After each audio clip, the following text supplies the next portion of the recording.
तपो विद्याविरक्त्यादि सद्गुणौघाकरानहं वादिराजगुरुं वन्दे हयग्रीवपदाश्रयान्।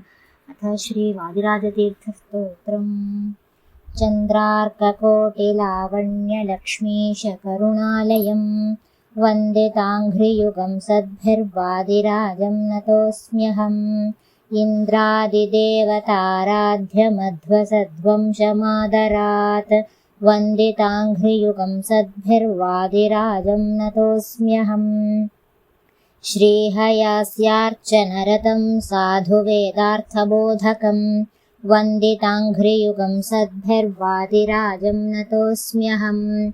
दुर्वादिद्मत्तद्विरदकण्ठीरवमहर्निशं वन्दिताङ्घ्रियुगं सद्भिर्वादिराजं नतोऽस्म्यहम्।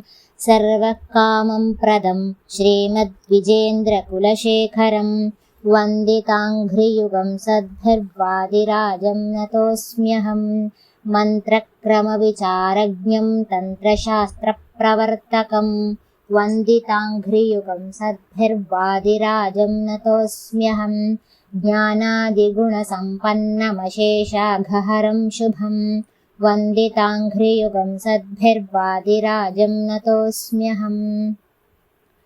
प्रदक्षिणीकृतभुवं त्वक्षमालाधरं विभुं वन्दिताङ्घ्रियुगं सद्भिर्वादिराजं नतोऽस्म्यहम्।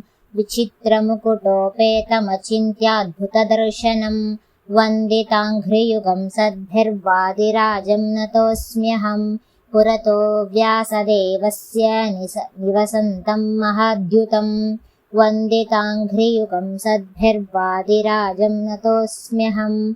इति श्रीवेदवेदान्ततीर्थविरचित श्रीवादिराजस्तोत्रं सम्पूर्णम्।